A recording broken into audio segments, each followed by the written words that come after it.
cannot control when and how you choose to bring your children into this world and how they are raised and supported, there is no American dream. That's what it sounds like to me. Well, it's such a grotesque and crazy thing to say that clearly it's coming from somewhere. Oprah Winfrey is doing these. Oprah Winfrey is a philanthropist, media magnate, and one of the most powerful women in the world. Her political views, affiliations with problematic people, and participation in the woke movement, however, have drawn increasing criticism in recent years. Several people, like Tucker Carlson, have been vocal in criticizing Oprah's behavior and asserting that her influence may not be as charitable as it first appears. This is the most recent in a long line of scandals involving her affiliation with influential criminals and her views on abortion. We're dissecting Tucker Carlson's startling disclosures on Oprah's progressive agenda today. In a recent interview with Tucker Carlson and Alex Jones, Jack Posobiec didn't mince words. Posobiec revealed on stage that Oprah Winfrey began making political infomercials to improve her public image after the FBI confiscated tapes from the residence of Sean Diddy Combs. Allegedly, there was highly incriminating material on the Tucker Carlson used to have a more unbiased view on Oprah. Although he acknowledged that Oprah had excellent communication skills, he questioned her sincerity. Tucker questioned what Oprah was attempting to say and whether her words had a hidden goal, even though he acknowledged her talent for captivating crowds. What you think? Yeah. How they would do? Oprah. I mean, I think she'd have a pretty good shot. Dwayne "The Rock" Johnson. Yeah, I mean, look, it depends on what they're running on. Clearly, Oprah is a remarkable communicator, probably without parallel right now. The question is, what is she seeking to communicate? Same with The Rock. What's his message? What does he say? But Tucker's views appear to have changed significantly. He has grown more critical of Oprah's social and political views over the years, which has resulted in some heated discussions and analysis. After Oprah's abortion speech, Tucker Carlson's criticism of her became particularly fierce. Tucker was upset when Oprah openly expressed her support for abortion rights. He accused Oprah of promoting an awakened agenda to justify what he perceives as an ugly and insane position. Morally dubious position. Here's Oprah on abortion. If you do not have autonomy over this, if you cannot control when and how you choose to bring your children into this world and how they are raised and supported, there is no American dream.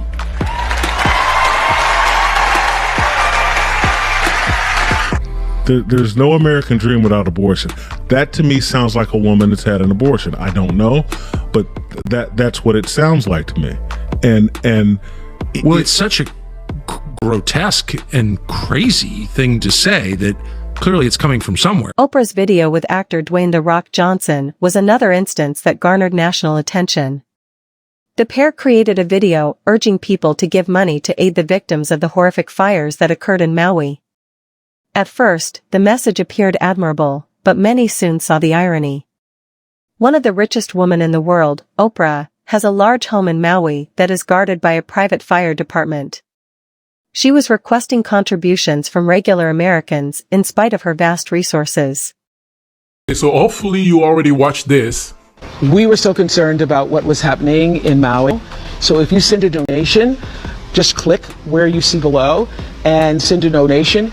That money is going to go to one of many residents who have been displaced in Maui. We guarantee. That's right. I know a lot. So we appreciate any support that you can give all the people who were called. Now listen to this.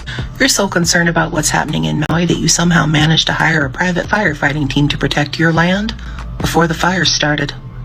You're so concerned about what's happening in Maui that instead of taking some of that land and housing even a small portion of those displaced people, you've hired a private security team to keep them off your land. You're so concerned about Maui that you simply haven't had time to denounce any of the shady real estate deals which are robbing people of everything they have, you know, like the ones you were involved in that helped you acquire that land for pennies on the dollar of what it was actually worth. You're so concerned about Maui that instead of taking what would amount to a year's salary for you and 4 or 5 of your billionaire friends, which could be used to rebuild the entire place in a matter of months, you're jumping on social media and asking the American public, most of whom can't afford to pay their rent right now, to do it for you. You're so concerned about Maui that it's more important that you get social media points than that you help. Okay, man, I'm gonna leave you with this article from Forbes. Here's Oprah Winfrey real-time net worth: $2.5 billion. Here's The Rock, Dwayne Johnson, and I actually like The Rock. $800 million. Together, they have more than $3 billion. Way more than $3 billion. You can't make this up, bro. God bless this lady. Let me know what you think about this in the comment section, and catch you on the next one. So crazy fucking way is this happening? This fund of Maui that will put money directly in the hands of the people who need it right now. So if you send a donation, there is no way that Oprah Winfrey, a mega billionaire whose house is one of the only houses that didn't burn down in Maui, is coming out here and asking us little folks to donate our money to the victims of the wildfires. There is no way that that's happening during what can only be described as a modern day Great Depression, when people are losing their own homes and people can't afford to buy their own food right now. Why don't you sell your mansion that seemed to somehow be saved from the wildfires and use that money to give back to the community that you feel so great about? There's another thought. Why don't you pick up the phone and call your best buddy Biden and find out why he's only sending $700 per household to those victims? I don't know if you know this, Oprah, but the government has all of our money. The people has no money. And we feel for the people in Maui. But we know, and we learned good and goddamn well, that if we donate to this organization, there ain't a person out there that's gonna see it. Your promises don't mean squat. Why don't you get on the phone and call up old boy Harvey Weinstein and see if he can donate? Oh, that's right. I forgot. Just when I literally thought Hollywood could not go any lower with their level of out-of-touchness, y'all just take the cake. What a slap to the fucking face of these victims. What is the matter with you? It's the ratio for me, so I know I'm not the only person that feels this way. Don't you dare donate a cent to that organization. Oprah's tight relationships with some of the most infamous people in recent history have also drawn increasing criticism. She used to be friends with Diddy, Jeffrey Epstein, and Harvey Weinstein, among other convicted crooks. To make matters worse, she agreed to an interview with spiritual healer Joao Teixeira de Faria, also known as John of God, who was subsequently found guilty of operating a sex trafficking organization. Admire, somebody you respect, or maybe even love. And it feels good. I mean, if you're 7 years old and somebody, which I was trying to say this to my friends who had children, you're 7 years old and someone is stroking your penis, it feels good. Even though you don't have a name for what that is, it feels good. And when I first said this years ago, people were like, you're crazy, because everybody wants to believe it's like sexual assault and you're being thrown up against the wall and you're being raped. And I have said for years, if the abuser is any good, you won't even know it's happened. Oprah legitimized the notorious sex criminal Joao Teixeira, aka John of God, as a miraculous faith healer, one who could cure cancer, giving him international recognition. Joao Teixeira is now serving 19 years in prison for the rape of 4 women. He is facing additional cases related to several sex crimes, including keeping teenage women as sex slaves in underground mines, forcing them to have his children, and selling their babies internationally for tens of thousands of dollars before murdering the women after about 10 years of childbirth. Oprah runs her own leadership academy for girls in Africa, a $40 million school for disadvantaged girls, where in 2007, several children were sexually abused, and parents were only allowed to see their children once a month. It was very close with disgraced Hollywood mogul, rapist, and abuser Harvey Weinstein. Her Me Too documentary ignored Weinstein and Jeffrey Epstein. Oprah was herself a teenage prostitute. She stokes the fires of racism in America. And she is a member of the Billionaire Club, or the Good Club, along with Bill Gates, George Soros, Warren Buffett, David Rockefeller, and Ted Turner. The so-called Good Club meets behind closed doors and discusses plans for global depopulation. The Great Awakening is upon us. When will humanity begin seeing these billionaire celebrities for who they really are? Oprah was quite content to hang out with these people prior to their conviction. Some, like Tucker Carlson, have questioned her judgment and whether she was genuinely ignorant of the sinister truths these men were concealing as a result of these relationships. She even promoted the alleged John of God for the duration of an interview. Describe yourself as a spiritual medium. What does that mean, a medium? Médium, eu sou espiritualista. As a medium, he's a spiritualist. He believes a great deal in God, and he practices this mission already 55 years. Born on a farm to a family who rarely had enough to eat, João Teixeira de Faria was the youngest of 6 children. His father was a tailor. His mother, a housewife who also ran a small hotel to make ends meet. João left school when he was 7 to work in his father's tailor shop. To this day, he cannot read or write. As a boy, João says he realized he was clairvoyant when he predicted a terrible storm that destroyed a neighboring village. This event began his journey as a spiritual medium. Are we all, in some sense, missionaries of God? Do we all have the possibility in our own way to be a medium for God? Todos nós somos médium. Everybody is a medium who practices good. And we are all children of God. And each person has their mission. Rapper and actor Ice Cube said that Oprah had blacklisted him in a different interview with Tucker Carlson.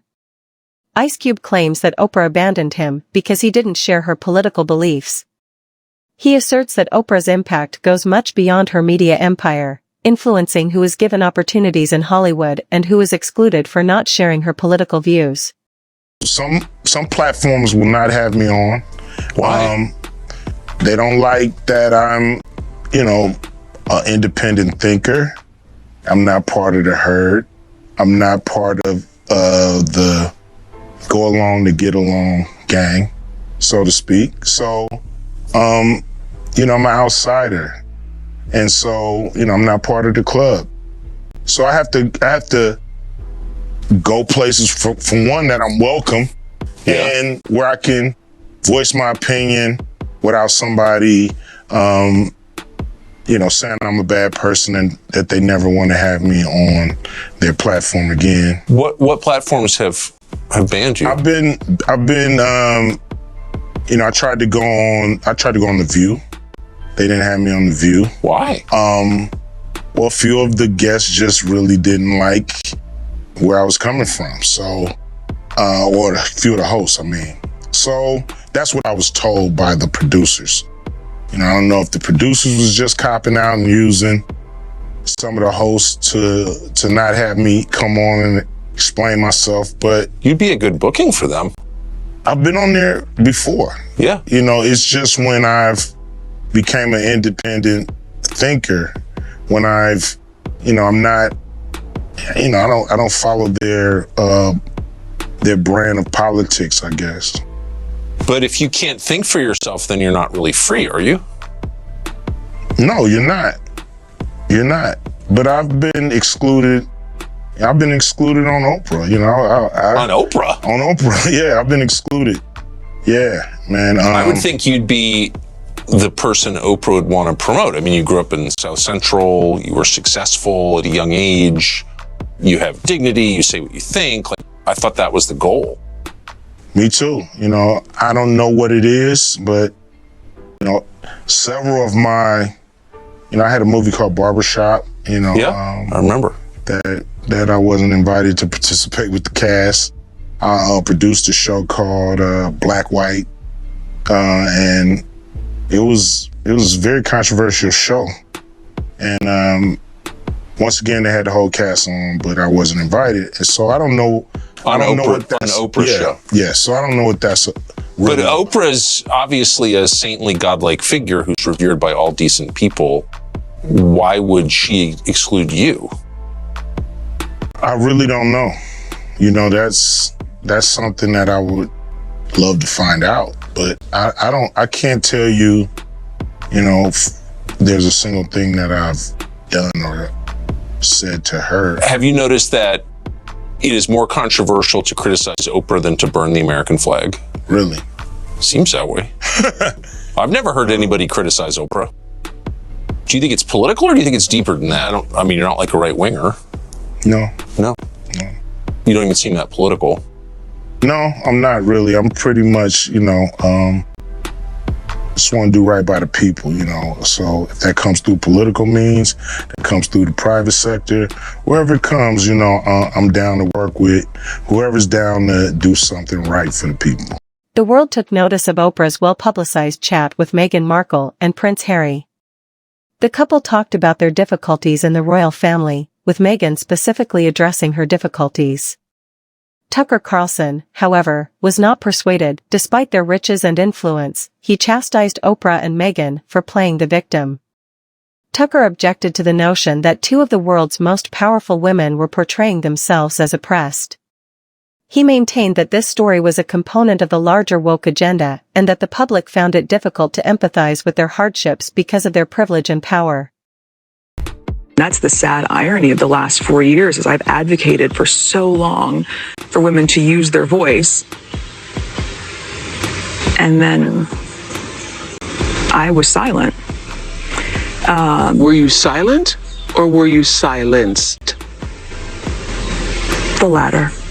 I came to understand that not only was I not being protected, but that they were willing to lie to protect other members of the family, but they weren't willing to tell the truth to protect me and my husband.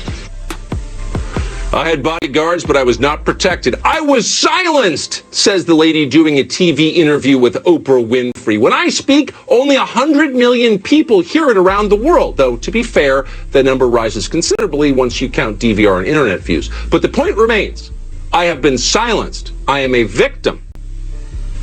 Now, a rational person might consider this claim absurd, but amazingly, no one else seems to think it is. Oprah clearly doesn't think it's absurd. She's deeply empathetic.